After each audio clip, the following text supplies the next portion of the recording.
কারণ নাজমুল আবার দেখে আসছে আমি যে চেয়ারে বসি ও চেয়ারটাও মোটামুটি বেশি দাম না ভাই, মাত্র 2,05,000, মাত্র 2,05,000।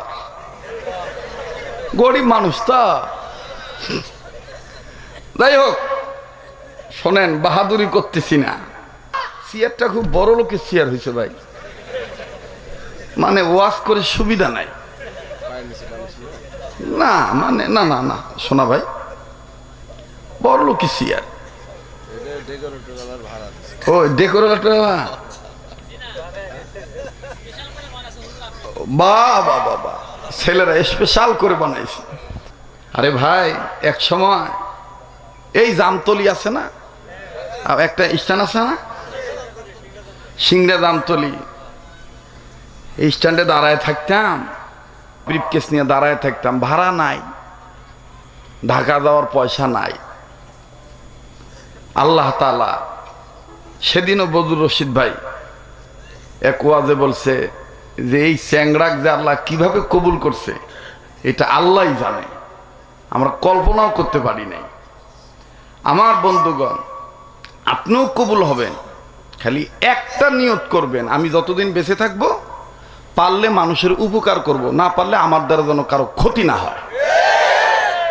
পারলে কি করব শোনা বাপ? উপকার করব, না পারলে আমার দ্বারা যেন কারো ক্ষতি না হয়। তো যাই হোক, গাঁজাকে কেউ বলে গাঁজা, কেউ বলে সিদ্ধি, কেউ বলে মধু, কেউ বলে শুকনা, আবার কেউ বলে সবজি। এই গাঁজার পক্ষে এই বাংলাদেশে যত জায়গায় যত গাঁজা বিক্রি হয়, সবচাইতে বেশি বিক্রি হয় ওই লালনের মাজারে। কথা সত্য না মিথ্যা? আর ওই লালনের পক্ষে দেখবেন কিছু বাউলরা, বয়াতিরা, আমার গলা তত ভালো না, তারপরও দেখবেন কি কায়দা করে, একটু বলে দেই, দেখবেন কি বাবরিসুল নারা দিয়া পালা গানে বেহলা টানে আর ডাক দিয়ে কয়, ওরে করিলে সিদ্ধির ভোজ,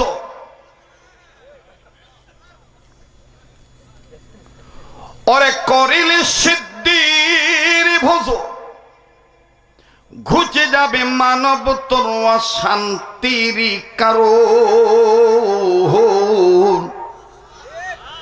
বইলাছেন গো গুরু সাইজি লালন। কথা কয় না? এজন্য ক্ষমতার অপব্যবহার যাই করবে তার পরিণতি খারাপ হবে। কথা কন ঠিক কিনা? জি জি, আপনারা বললে আমি কিছু কথা বলবো, আর না বললে স্টপ করে দেব। কিন্তু অনেক মানুষ আছে দেখবেন, কিছু মুনাফিক আছে, এখন খোলস পাল্টাইছে। কথা কয় না? কি পাল্টাইছে? খোলস পাল্টাইছে। খোলস পাল্টাইয়া এখন ওই আগের ভাব যায় নাই। এজন্য ওয়াজের মাঠত ফট করে দাঁড়ায় কয়, এ হুজুর, রাজনীতি বক্তব্য থন তো, ওয়াজ করেন তো।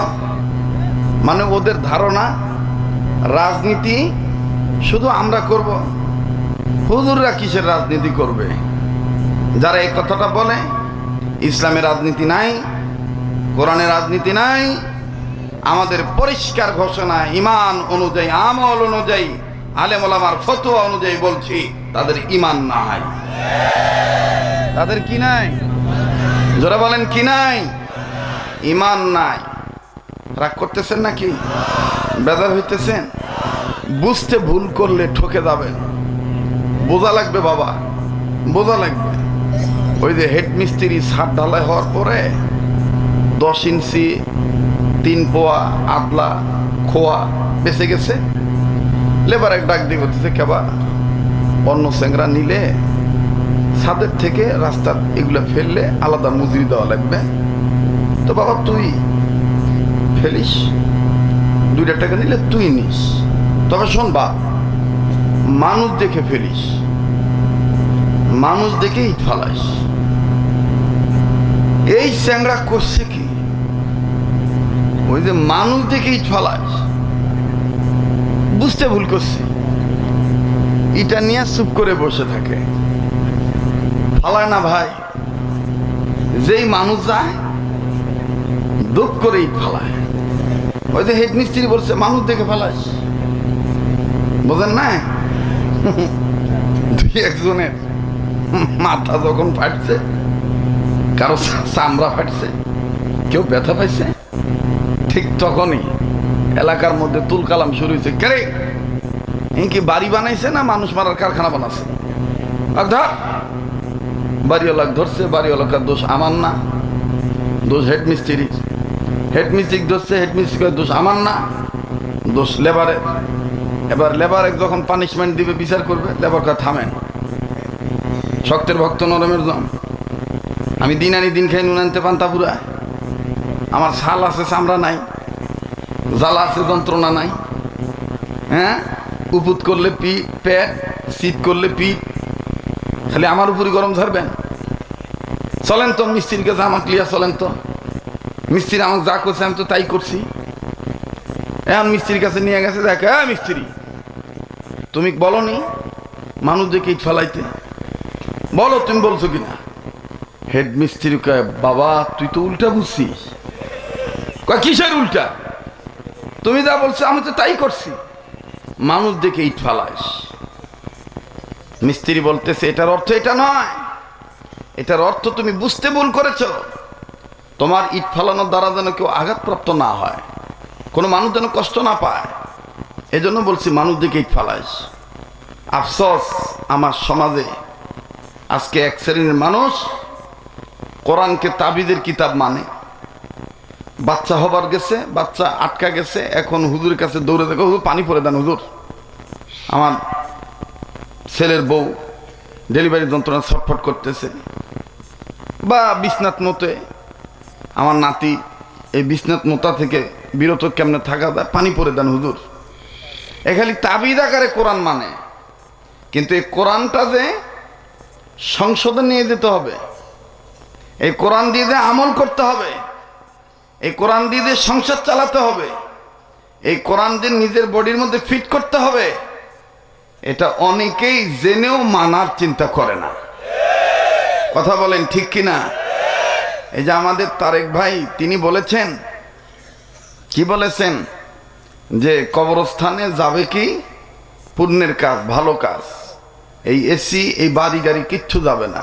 ওনার এই কথাটাই আমি অ্যাড করে আপনাদেরকে একটা বিষয় শুনাই, আপনারা মুখস্থ করবেন যে আয়াত পড়ছি, আয়াতের সাথে আমি তো আবার এই জায়গায় বসে ওয়াজ রেডি করি আর কি, ঠিক আছে না? অনেক বক্তা দেখবেন একেবারে মানে দুনিয়ার খেতা বালিশ লেপ কম্বল তোষক লিয়ে আসে মানে ওয়াজগুবি, দেখা যায় আমি খুব জাননেওয়ালা।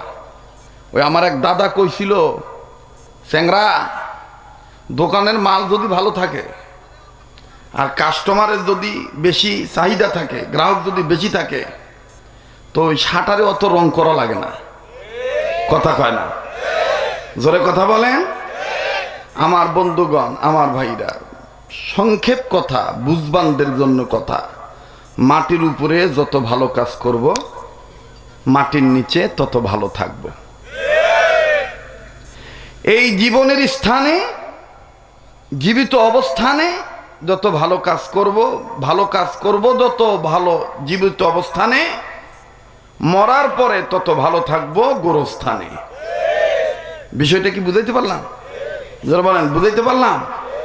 যে আমার বন্ধুগণ, আমার ভাইরা, এই লক্ষ্যে তাহলে সকল ক্ষেত্রে ইবাদত করব কার? আবার বলেন কার? এই সাপোর্টে আমি একটা নিজেই একটা ইসলামিক গজল লিখছি, এই গত মাসে 17 তারিখ। দেখেন তো চলে কিনা, ভাইজানের বক্তব্যের সাথে আমার বিষয়ের সাথে আপনাদের মনের আলাপ আলোচনার সাথে চলে কিনা বলবো?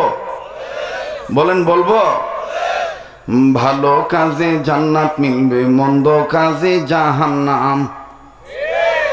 মাটির উপরে যত ভালো কাজ করবেন, মাটির নিচে তত ভালো থাকবেন। ভালো কাজে জান্নাত মিলবে, মন্দ কাজে জাহান্নাম। ঠিক কিনা? সবার বলতে হবে, বলেন না ভাই, বলেন।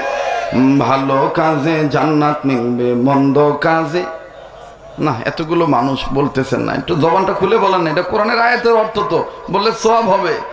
ভালো কাজে জান্নাত মিলবে, মন্দ কাজে ভালো কাজে জান্নাত মিলবে, মন্দ কাজে। সামনের বাইরা চুপ থাকেন দেখে পিছনের বাইরা ওনারা কি জান্নাতি হতে চায় না জাহান্নামী হতে চায়? একটু আওয়াজ শুনতে চাই। ভালো কাজে জান্নাত মিলবে, মন্দ কাজে।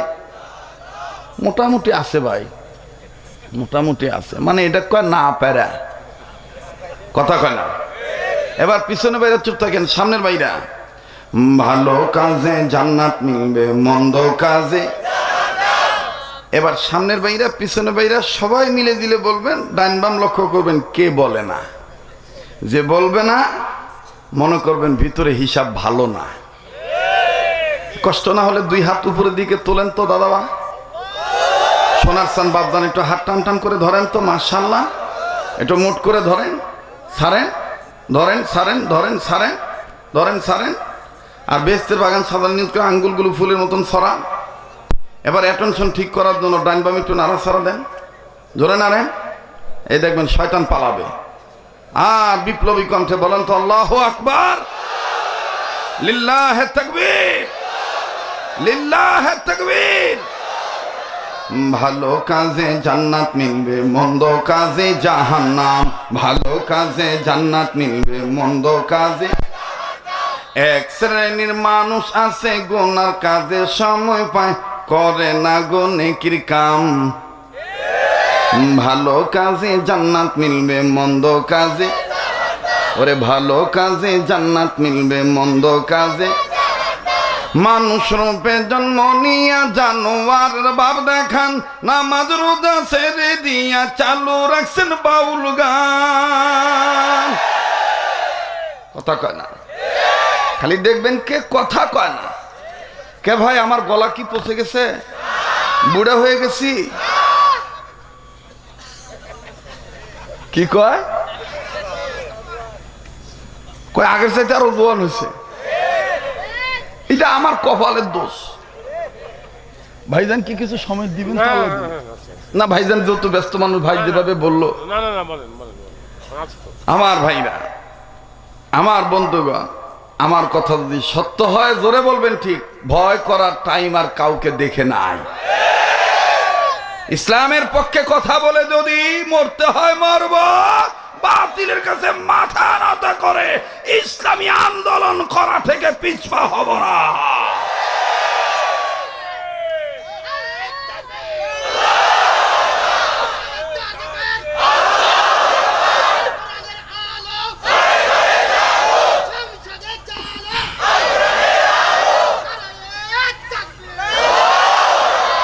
বাহ, ভালোই তো স্লোগান। এবার তাইলে আর একটা কথা অ্যাড করে দিই। ভোট হবে কি হবে না ওটা আমি জানি না, কারণ ইউনুস কাকা তো খুব ব্রেনি মানুষ। ওই যে আমরা ছোটবেলায় একটা সিনেমা দেখছিলাম বা শুনছিলাম, পোস্টারে পাইছিলাম, ঠান্ডা মাথার খুনি। কথা কয় না, ইউনুস কাকা ঠান্ডা মাথার জ্ঞানী। উনি যে কোথাকার পানি কোথায় ঢালে এটা বলা মুশকিল বাবা। আমি গরিব মানুষ ভাই, ওদিকে আমার দেওয়ার দরকার নাই, আমি যা বুঝি তাই কই। কথা কয় না। ইউনুস কাকা নবীকে যে শেষ নবী মানে না, তাদেরকে কাদিয়ানিরা কাফের এ কথাটা বলতে পারলেন না, কিন্তু ফাঁকতালে কাকা আমার লালন দিবসকে জাতীয় দিবস ঘোষণা করলেন। আহা সোনার কাকা আমার, আহারে কাকা রে। কথা কয় না ভাই, বাদাম খাইস না তো ভাই? মরার বাদাম খাচ্ছ নাকি রে? এরপরও যদি খাস, এই বাদাম পেটের ভিতর যায় কিন্তু লড়র বড় লড়র বড় ভড়র বড় ভড়র ভড়র করবে। যা আমি কয়ে দিন, যা যাওয়ার হবে। এ মুসলমান আওয়াজ করে বলো তো দেখি, লালন কি কোনোদিন মুসলমানদের ধর্মীয় গুরু হতে পারে? যারা আসতে বললো সম্ভবত তারা লালনের ভক্ত। লালন কি কোনোদিন মুসলমানদের ধর্মীয় লিডার হতে পারে? লালন হিন্দু না, মুসলমান না, খ্রিস্টান না বৌদ্ধ, এটা তো লালন নিজেই জানে না। লালনের আবার আদর্শ কি? লালনের কোনো আদর্শ আছে? হ্যাঁ, একটা আদর্শ আছে, এই যে থ্যাংক ইউ, জাযাকাল্লাহ, হায়াকাল্লাহ, বারাকাল্লাহ, বলে না আমিন। হ্যাঁ, আপনারা রাগ করবেন কিনা জানি না। আপনার এলাকা, এই সিংড়া এলাকায় বা নাটোর এলাকায়, খেজুরতলা এলাকায়, আতাইকুল এলাকায় গাজা গাজা কয় না কি কয় আল্লাহ জানে, গাজাই কয়। এক এক এলাকায় এক এক ধরনের ডাইলগ। ওই আমার এলাকায় ঢাকায় কয়দিন আগে 2টা লাগছে কিলাকিলি, আমার জন্ম তো ঢাকা, বুঝেন না? তো ঢাকায় ভাষা কইতেছে, আবে হালায় তুই আমার কি মারবি, আমি তোরে গুছা মাইরা বচকা ফালামু বেটা। তুই বলে পারবি নি, তুই তো প্রতিদিন হুক না খেয়ে হুক থাকুস বেটা। তা আমি পরে সামনে গেছি, সামনে যে কই আবে কি এর হুক না খায়, কথা তো বুঝলাম না। আপনি হুজুর মানুষ, আপনি বুঝবেন না হুজুর।